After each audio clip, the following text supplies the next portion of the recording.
Hi, this is Douglas Wolf, your Pinal County Assessor and host of your favorite. Hi, this is Douglas Wolf, your Pinal County Assessor and host of your favorite weekly political talk show, Pinal Power Players. Every week you can expect to hear from local, national, international politicians and celebrity guests. Get ready, it's time for Pinal Power Players. And good afternoon, everybody. It is Pinal Power Players, and I have a special guest today who has a short, tight schedule, so we want to get Christine Jones on the air right away, candidate for governor in a six-way and actually probably a three-way race at this point as far as the polling is concerned. And Christine, welcome again to KQCK. Can you hear me okay? I can hear you great. Thanks for having me on, Douglas. And I'm happy to hear that Joe Sr. is in the house today because he was around and very kind the last time I was on the show. So it's great to talk to you guys again. Well, he bucks me up, when I need a little help with running the technology here. I want to get right to the issues in the campaign that have been front and center. But I want to start with just basically letting our listeners know out there in Pinal County and across the world on the internet why you should be the next governor of Arizona. Fair question.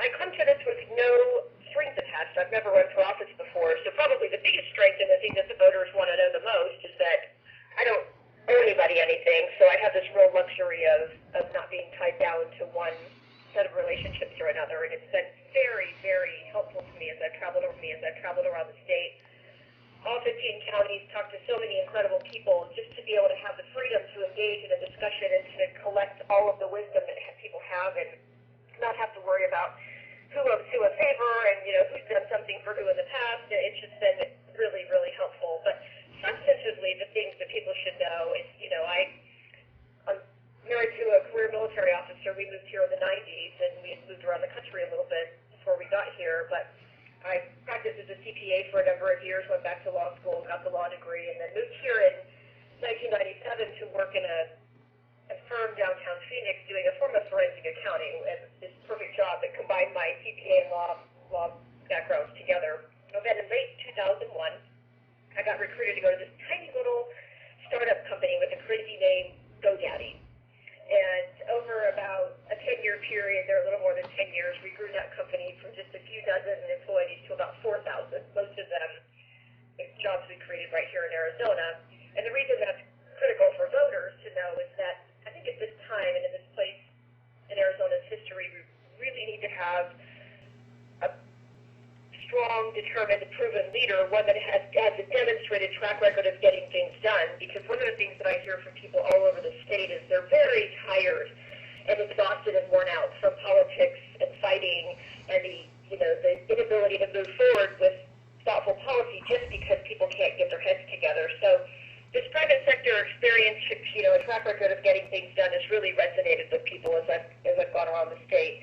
And then also having this unique blend of experiences from accounting to forensic accounting to law and policy development has really given me kind of a unique view to where we might go as a state and how to get things done. So I think among the people in the race, all of them are nice individuals, and I think they all love Arizona for their own reasons, in their own ways. I think the real critical thing for the voters to know, and particularly in Pinal County, is, look, these guys have been in office for 50 years. Together, combined, they've got 50 years of experience in office. And if they have such great plans for economic development or excellence in education or border security, why are we just not hearing about it?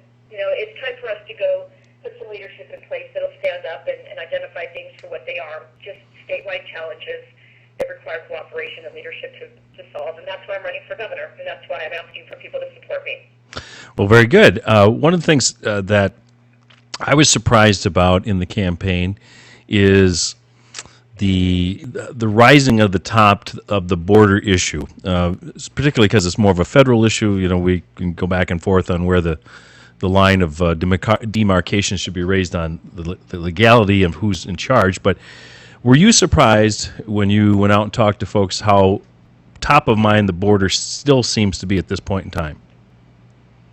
Well, it's been the number one issue since I got in this race, and I filed my papers a year ago and announced my candidacy in October. It, since that time, has been the single biggest issue. I think now it's a little bit ironic to me that my opponents are finally figuring out that that's the single biggest issue, but having busloads full of immigrant children being brought here from Texas really crystallized this issue for people because it was no longer just a concept or a theory. They were actually experiencing this on a real-time, real-life basis. And so it's not all that surprising to me. What's surprising is that the other people in the race weren't focused on it beforehand because it gave me a significant advantage to go around, meet with lots of people, law enforcement, the military, the Border Patrol, customs agents, your county sheriff, Paul Baview, all county sheriffs, Joe Arpaio, lots of other people to say, what could we really do about this as a practical matter? And it really gave me a bit of an advantage to have a chance to publish my detailed border security plan before anybody else came out with one, and really to make that an issue that we're specializing in. And it resonates with people because, as I say, they're nervous about what's going on here, and it profoundly impacts so many areas. The border does in the economy and education and homeland security and citizenship. My gosh, it's everywhere. So the biggest surprise to me is that nobody else really figured this out, and I was able to kind of sneak up on them a little bit and get a leg up. But I'm not going to complain. Whatever advantage you can get in a race, particularly when you're the outsider and you're a conservative, I'll take. So. Well, in that respect, being the outsider, when you talked about it would help, you said, well, being the outsider, if I were to be elected, would help me because I don't have any alliances or owe anybody anything. But on the other hand, would there be some challenges as someone who's coming in from the outside and doesn't have the relationships at the Capitol and with the people who are currently there and so forth? Would you address that possible issue? Yeah, I think that's a really good. I'm glad you brought that up. Actually, I think it's a really good question. And if I hadn't spent 10 years of my life advocating for policy in Washington, walking up and down the halls of Congress, putting together a framework of policy for the internet, I would probably say it's a more troubling proposition that's coming in from the outside. But having spent 10 years really perfecting the ability to bring legislators together, I would say maybe singularly among the group, having had a chance to do that outside of the legislative body, I bring this set of skills that I spent a lot of time developing. I'm less concerned about that. I think it actually is an advantage if you don't have debts to pay, but you understand how the policy-making process works. But with the exception of maybe Ken Bennett and I guess, less viable candidate Frank Riggs, I'm not sure that any of the other candidates in the race actually have legislative policy-making experience. And so I put my experience on that up against anybody in this race, and I'd say I've championed some bills through that have really made a difference, saved the lives of kids, funded law enforcement crimes against children task forces, protected senior citizens from rogue online pharmacies. I mean, we really did some good work there by bringing together legislators and understanding how those dynamics work, how bills run through committees and get voted on and that sort of thing. And I'm actually very excited to be in that role and sort of setting the legislative agenda as the governor, working with our legislature, because there's a lot of good people down there. There's a lot of really good-hearted, community-minded, civic-oriented people in our state legislature. And with a little bit of leadership and, bringing people together and building community there, I really think we're going to get some good stuff done for the state. Well, on the border issue, one thing has surprised me from all the candidates. I had Frank Riggs on, and the question to me is, Mexico to me is a bad neighbor. I mean, I don't think there's any way around it. They allow their citizens to illegally come here. They allow El Salvadorans and Hondurans and everybody else to travel through their country so they could come here and get, asylum or whatever they're calling it nowadays. And I'm wondering why the United States is not more forceful in that respect. I know as a governor, that's a foreign policy issue, but we're still a border state. What's your take on why Mexico won't behave? It's really hard to understand because we're a nation of laws, and we actually like to enforce the laws that we have on the books. It's very difficult for me to understand that mindset, but there is a way for the governor of the southern states, the border states, to engage, and there is a level of diplomacy to be done despite the fact that immigration policy is federal policy and it must be fixed by the Congress. We really should have leadership in this state engaging with the federal government in Mexico. They're our single largest trading partner. We should be enhancing that relationship and saying, how can we improve our economic stance and yours at the same time by engaging in even more trade on a legal basis, not an illegal basis. So I do think that the relationship there is important and actually can be led by the governor, but we have to be honest as conservatives and say, look, federal policy guides immigration. And what we can do here in this state, in banging our head against the wall and trying to fix things that we're not supposed to fix. And, the courts keep coming back and coming back and coming back, these liberal activist judges, and saying, sorry, Arizona, you don't get to do that. What I've really focused on is what we can do. Let's don't talk about what we can't do for a minute. Let's talk about how we've solved problems in the private sector. Let's talk about what we can do. What we can do here is get the border secure. We can send 1,200 troops, which is what I called for. We can use technology to monitor who's coming and going. We can build the fence out in strategic locations, known trafficking, smuggling routes, and really critically secure that southern border so that when people come across the border, we know who's coming and going, and they're doing it based on a set of laws. Because we want the traffic to come across that's legal. We just don't want people to break the law. And when they break the law, we're going to enforce it. Well, one of the challenges, as I understand it, and I'm not an expert on the border by any means, but there is a portion of the border that's either national forest or part of one of the Indian nations, and we have a problem actually patrolling right on the international border. Is that correct, or am I missing something? I like to call it a patchwork quilt of different types of land along the border. Some of it's Indian reservation, some of it's military bases, some of it's federal, some of it's state, some of it's private. There's a lot of agriculture down there that borders right up to the border. And so there is some complexity built into this notion of getting the border secured and standing up troops on the border. But in the places where we're talking about, the 262 miles of the Tucson sector, there are places where human beings don't go because they can't get there, and there are places where vehicles don't go because the terrain is too rugged. What I'm proposing to do is set up National Guard at the places where the known smuggling routes are already existing, and they're sort of natural barriers, the mountains, kind of create these funnels where the trafficking occurs. Those places we have to have the fence, and those places we have to have the troops, so that once and for all, we say this is our sovereign national border, and we care about it, and we're going to protect it. And to the extent that we can't put a human being who's a member of the National Guard, who's armed and ready to defend himself at a particular point, we'll move him.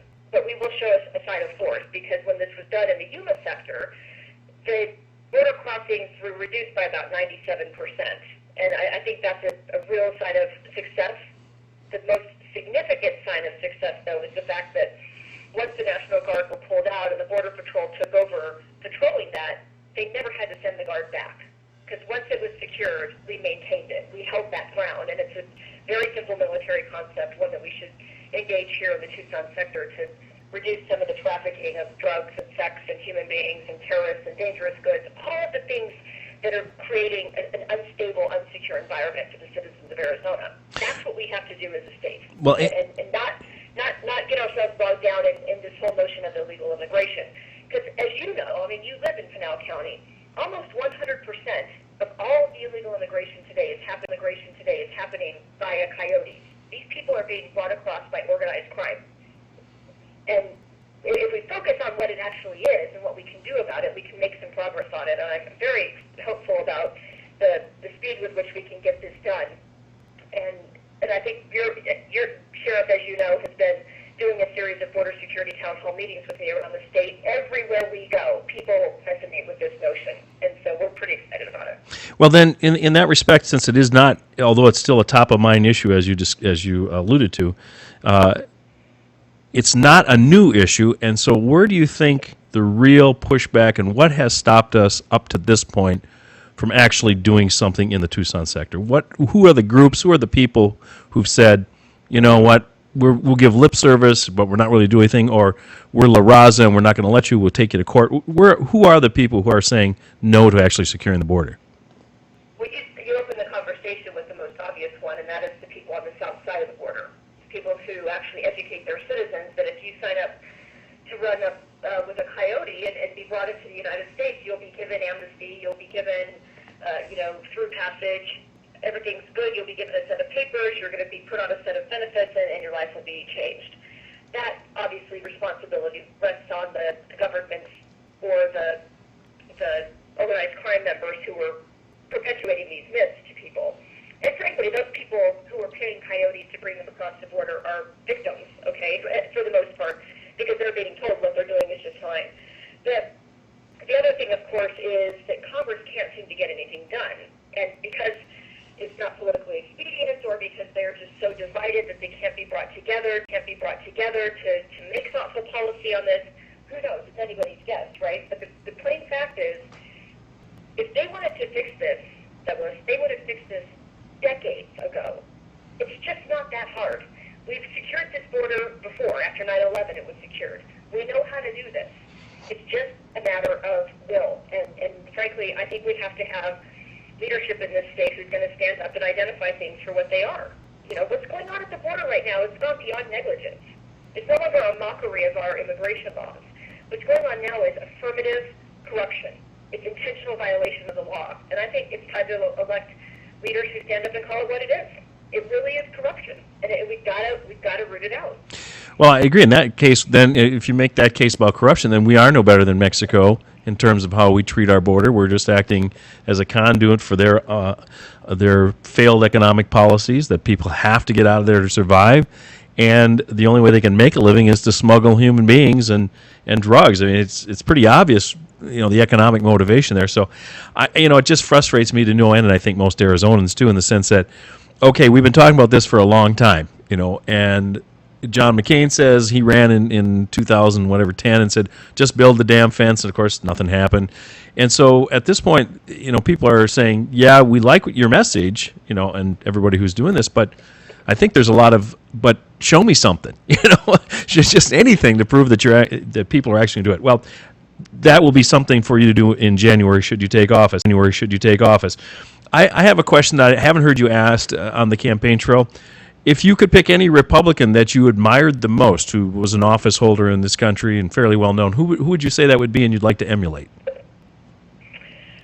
Somebody that's in office today, or no, any time. You can go start with Abe Lincoln if you want. He's the first Republican president.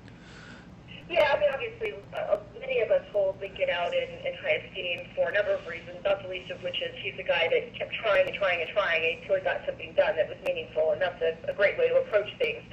But I also I have a great deal of respect for John Kyle. When I was working with members of Congress, he was by far the hardest working member that I worked with, and he had a very deep understanding of policy and how to make good policy with coalition building, and I learned a lot from him.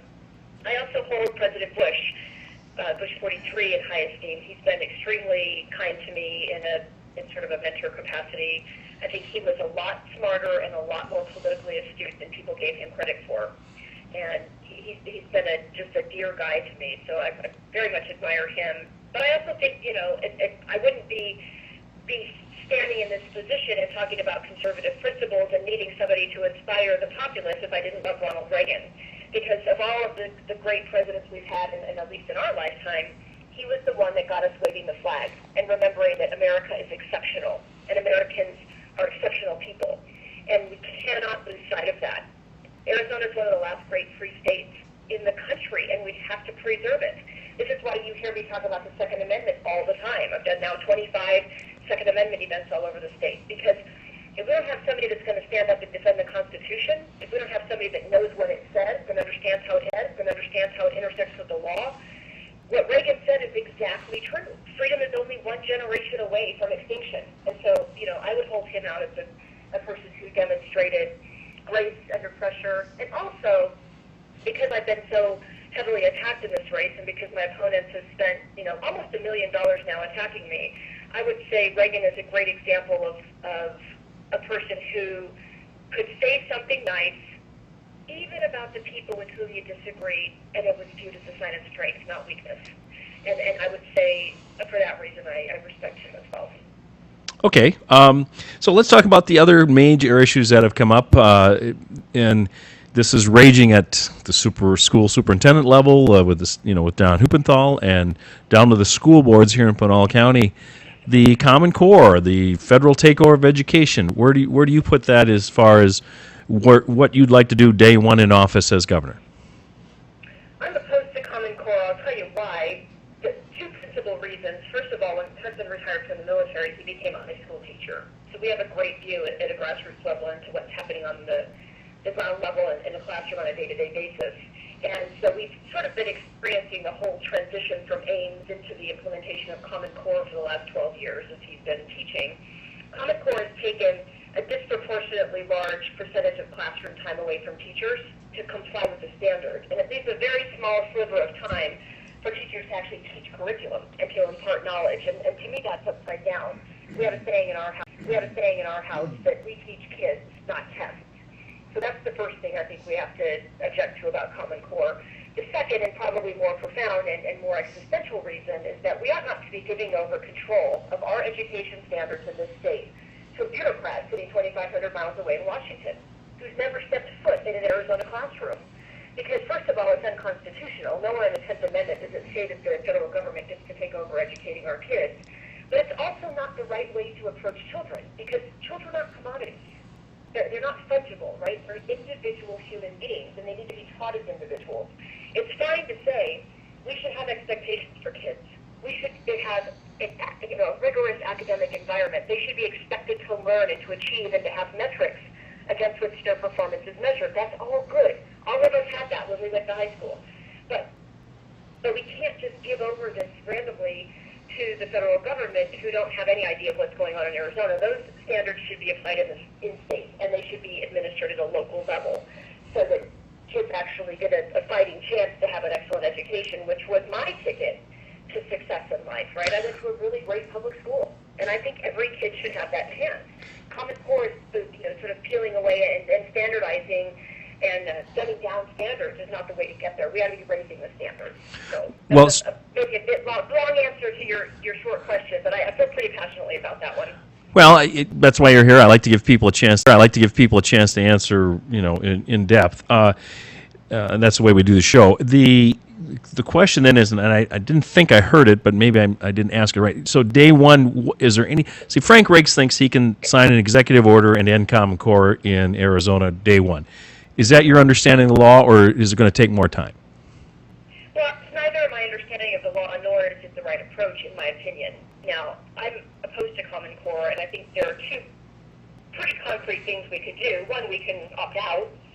We could say to the federal government, we're not taking your money, and we'd have to decide as a community that we're willing to do that because it's a significant chunk of money, almost $2 billion. But that's a decision we should make together because that's what representative form of government does. That's an option. We could also not fund the testing equipment. And best estimates I can find say it's going to cost somewhere between $3 and $350 million to buy the hardware, the software, the testing materials to get these tests implemented. That'll be a second thing we can do. I don't like the executive order approach because, frankly, I'm not sure it's constitutional. But also, we have this form of government with checks and balances for a reason. And after 6 years of the Obama administration and seeing all of the damage that he has done with his pen and with his phone and issuing all of these countless executive orders, I like that approach even less than I did when he took office. I just think that is the wrong way to govern. Once in a while in an emergency situation, the executive order exists so that you can take action to give relief in an emergency. But by and large, doing day-to-day policy work through the executive order is not the right approach because it completely shuts out the voice of every single person who voted for you and who you represent. That's not why I'm doing this. I'm doing this to represent the voters, to take the control out of the establishment and give it back to the people who select their leadership. Well, we have a few minutes left with Christine Jones, my guest today, running for governor. The 26th is looming very quickly. I'm sure you're feeling the pressure, and you've been running hard for a year or at least, and it's a tough race. So in the heat of battle, we've had some dark money coming in and a lot of ads that have been pretty nasty. And I have a quote that you actually, now tell me if this is right or not, but you called Ducey a misogynistic jerk. I actually didn't specifically call him that. It was referring to a comment that he had made in a debate, which was a critical comment that he made about me. And I said, look, I think what we ought to be doing is discussing the issues. If WC wants to come and talk about Common Core or Medicaid expansion or water policy or energy policy or forest management or education, anything he wants to discuss, tell me when to come. I'll come do the Lincoln Douglas debate with you, Doug. But what I said was, I don't think the way to win this election is acting like a condescending, misogynistic jerk. I don't think that's what voters want. I don't think voters like the negative ads. I really don't. Everywhere I go, they say, nobody believes that you support Hillary Clinton, and I don't support Hillary Clinton, right? Nobody believes you lied about talk about is, what are you going to do for the state? What's your vision? And when I talk to these guys and I get no vision back, I understand why they have to attack me. I understand why they have to attack the person who's not part of the establishment, because it makes them very nervous. You know, this notion that, guess what, you might be able to actually shape the future, not just the one or two people who pull the strings of the guy that has been traditionally elected. It's a very, very powerful thing, but it's scary to the people who like to be in charge. So I think that's why those attacks have come, and I don't think anybody acting like a jerk is the way to get it done. I think you ought to discuss on the merits, stand up your background and your history, be open about it, let people examine you on the fullness of your record, and then let the voters decide who they think is the best leader and who inspires them. And I think in the end analysis, we've noticed that the conservative message, the outsider message, really, really resonates with people. They're kind of tired of the politics as usual. And that, as I said at the beginning, it's one of the reasons I'm running, because so was I. Okay. Well, the reason I asked is because I know I think Bob Parsons was your former boss at GoDaddy, right? Got that right? Yeah, Bob Parsons is the founder of GoDaddy. Yeah. And he did say he's the one running most of the negative ads against Ducey. He's paying for him, which, says he took SBA money and he benefited from the taxpayers' bails out. And I know there's nothing you can do about that. I know you can't pick up the phone and say, Bob, please don't do this. Yeah, right. But I'm glad you appreciate that. But it is a fact that, because a campaign is warfare without bullets and guns and so forth, because they don't call it a campaign for nothing, and you don't take any prisoners because there's only one job at the end, and that's first place. So is there anything beyond the things that have been then said about you that you think need to have the record set straight? I'd like to give you an opportunity if there is something that you would like to put on the record. I actually did a phone call where we reached out to 330,000 households in Arizona, and for an hour I took any question anybody wanted to ask. Nothing was off limits. And I'm not sure anybody's ever done that before in Arizona history with that many calls and that open of an agenda. What I did was I talked about anything anybody wanted to talk about, and of course the Hillary Clinton thing came up in the Air Force thing. But I think the thing I would say is, rather than relitigating all of those issues, people are welcome to go read the actual truth on my website, ChristineJones.com. And I would also invite people to really do a critical analysis of the candidates as we get closer, because the fact is, some polling has already been done by the Democrats that shows of the Republicans in the race, I'm up about 11 points on Fred Duvall in a head-to-head competition. Scott Smith is about even, and Doug Ducey is way down. So in the end analysis, what we ought to be doing is saying, don't take stuff out of context, don't believe the lies, look at the critical analysis of the issues that are important to you, find out who represents your views, and then pick the conservative that has the best chance to win in November. Because splitting the vote among conservatives and paving the way for Fred Duvall to win is not good for any of us. Well, that's how we got government. Yes, that's liberal. That's how we got. The Clinton appointee. He comes out of the income equality, income equalization movement, and that would not be good for this state. No, that's how we got Janet. Depressed businesses would not be good for Arizona. So that's what I would ask the voters to do: is just go read my website where I respond to these things. I actually know my history because I was there, unlike the people that are writing about it now. And just don't fall for the false attacks, or particularly the ones that are coming out of other campaigns. Some of these independent groups we don't have control over, but we have control over what our campaigns do. And both Doug Ducey and Scott Smith have both, issued negative videos and ads about me. So I think it's important for voters to know that. Okay. Well, I mean, we did end up with Janet Napolitano because we had a very nasty governor's primary when Matt Salmon was running against, I can't remember whom back in those days. The key question is, and this will be the last question because I know I said 1 o'clock and you have to go in about 30 seconds. Will you support whoever is the nominee of the party after August 26th? Yeah, I said I'll support the Republican candidate, and I think at least with respect to Ken Bennett I haven't heard Scott or Doug talk about it, but I think generally the Republican candidates would support the nominee because in the end analysis, it's very important for us to have a conservative Republican. At the end of the day, I just know that of the viable candidates in the race, I happen to, and this is self-serving for me to say it, but I happen to have the best shot at beating Fred Duvall in the general election. So I invite people to support me and get other conservatives to support me, and I'd love to have their vote. I'd love to have their support. I think in the end what we need to do is exactly what you just suggested, which is let's unite, for victory in November, support whoever that candidate is, and make sure under no circumstances do we turn the state over to the blue and take the way for Hillary Clinton in 2016. That would be an abject disaster for all of us. So that would be my positive way to end the interview, is just to say thanks for the support, and go out and get people to vote on the 26th, because the voter turnout here has been traditionally very low, and I'd love to see us knock that out of the park. Where can people find you on the web if they'd like to support you or look at your campaign stance? Yeah, ChristineJones.com, just like the way my name is spelled. They can find me on Facebook, Jones for Governor, and on Twitter @JonesForGov. Appreciate your time today. I know you have a tight schedule, but again, I really appreciate it. Thank you for your time, and good luck on the 26th. We're having a special show that night, so if you get a chance to call in and let us hear your thoughts, we'd welcome your participation that night. Sounds good. Hey, thanks, Douglas, and to Joe Sr., thanks for being there, too. It's really always nice to hear your voice. All right. Good luck, Christine. All right, guys. Take care. Have a great day. Bye-bye.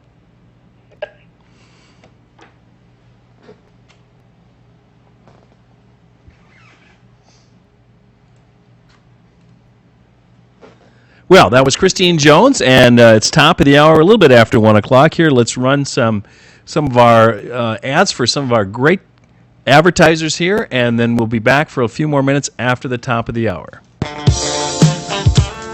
Hi, Marie here for wannasing.com. Are you looking for professional DJ or karaoke services for your next holiday party or get-together? wannasing.com can provide the best in sound, lighting, and a professional MC to host your next event. Whether it be a company party, birthday party, wedding, or any occasion, wannasing.com is ready to provide the fun and make it a night to remember for years to come. Call 480-664-8801. That's 480-664-8801. Mention this radio ad and receive a special discount for your next fun event. wannasing.com.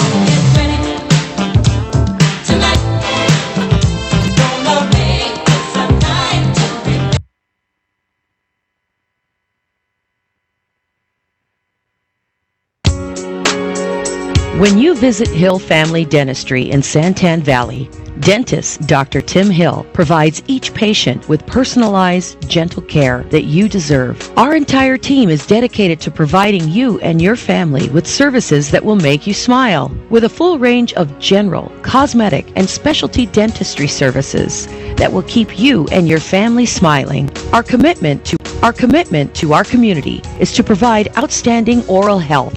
Hill Family Dentistry is located on 36359 Ganzel Road in Santan Valley, diagonally across from Banner Ironwood Hospital. Evening and weekend appointments available. We accept most insurances and have in-office policies available for non-insured. Contact us today at 480-588-8127. Hill Family Dentistry. A message from Arizona Governor Jan Brewer. Hi, I'm Governor Jan Brewer. I want you to know that I believe that it is essential that our rural communities continue to build a vibrant business community alongside an excellent education system. The citizens of rural Arizona have accomplished much in our state's history, and from that success have come many highly respected citizens who have represented our rural communities at the state capitol. Representatives Frank Pratt and T.J. Shope are running for re-election to the Arizona State House. Both are respected leaders, and both are true conservatives who have been getting the job done for rural Arizona. Both come from pioneer families and small business backgrounds that make them uniquely qualified for the job. And both Frank Pratt and T.J. Shope have worked with me on critical border security issues. As governor, I support both Frank Pratt and T.J. Shope, and I hope you will join me by casting your vote for Frank Pratt and T.J. Shope for the Arizona House. Paid for by Stanford Children Arizona IEC, not authorized by any candidate or candidate's campaign committee. Well, good afternoon, everybody, and we're going to the last part of our program today. I will be here on the 26th, the night of. We're going to start at 7:30 p.m. and have a special election night show at exactly 8 o'clock when the polls close. We hope to have Virginia Ross on live, and she will be bringing us the results as they're being posted to the web. See, that the rule is in Arizona that we can do it simultaneously because people can look on the web, but it'd be a lot more fun to listen here, won't you think? And I'll have a special guest. Todd House will be in. Supervisor House will be commenting on the races, and we'll have candidates calling in from around the state I hope Miss Jones is able to call in, and Doug Ducey and Frank Riggs and Scott Smith and so on. And Joe Sr. may pop in and keep us all amused so we'll have a good time that night. And I'd welcome you because we're going to try to be first with the most with election results in Pinal County. So that'll include the CD1 race, Adam Quasman and versus Andy Tobin versus I can't think of the guy's first name, Gary Keeney. Sorry about that, Gary. And then we have the LD8 race, which has Frank and TJ. You just heard the ad for them, and they have two challengers in the primary. And then we have an open Senate seat with Irene Littleton and not Wayne Bogman, but Irene Littleton and Harold Van Gilder and Alan Pease. So we have lots of excitement going on in our local races that could have a lot of impact on Pinal County and life in general. Stuff besides the election night special going on. I want to. That's the 26th. It'll be an evening, 7:30. We're going to start 8 o'clock. The first results, and we had a little excitement here at Post and Butte here in Santan Valley this week. One of the teachers was fired for being inebriated in the classrooms. Kind of a sad situation. But everybody has challenges in life, and alcohol is one of them. And so I hope it works out well for her. She didn't cause any harm or anything. There wasn't anything, violent happen or anything like that. She was just hammered, and she was in a bad way personally. The worst part of the story is apparently she had gotten fired in New Mexico for the same offense. So, maybe she slipped through the cracks somehow as far as the screening process. But we wish that all Poston Butte is a great school. I go over there and work out with the wrestling, the 9th grade wrestling kids in the Pride program at 7 a.m. on Tuesdays and Thursdays. And so I'm involved with it as a volunteer, and I'm very impressed with the leadership there. So just one of those things that happens because they have a lot of teachers, and like any business, the police force or any business can have a few bad apples, and just happen. So that did happen this week. And the monsoons have not really taken off too much this year. We've had a few runs at it, but it's been actually fairly pleasant the last couple of weeks. However, the heat seems to be returning, and in that, I think I'm going to go out of town for a while. I will be flying back in just to do the election night show because I don't want to miss that. That'll be the excitement.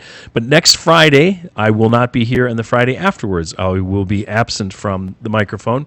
So I know that you're all saying, gee, I always set aside the noon hour every Friday to listen to your show, Douglas, and I can't believe you're not going to be here, but it's just the way of the world, and I do want to get out of the heat. I do have family in California. I get a chance to visit them, so that's why I'm going there. So I think we're going to wrap up early. I have a plane to catch today, and so I want to thank you all for listening in today, Pinal Power Players, and my special guest, Christine Jones. You got to hear her take on it. The latest polling results may not bode well for her that I just got in just before I went on the air. Just by the way, the governor's race, they show Ducey with 28%, Scott Smith, who's surging dramatically, he's at 20%.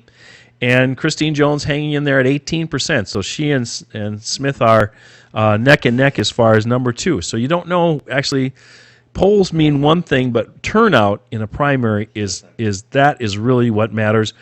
In fact, even in the general, Obama beat the Republicans in Ohio and Florida and North Carolina, I think it was, or Virginia, I can't remember which, just based on turnout that they didn't expect, because everybody was sure Romney was going to win. Well, 4 million Republicans voted in the presidential race, and fewer voted for Obama in 2012 than in 2008 when he first won.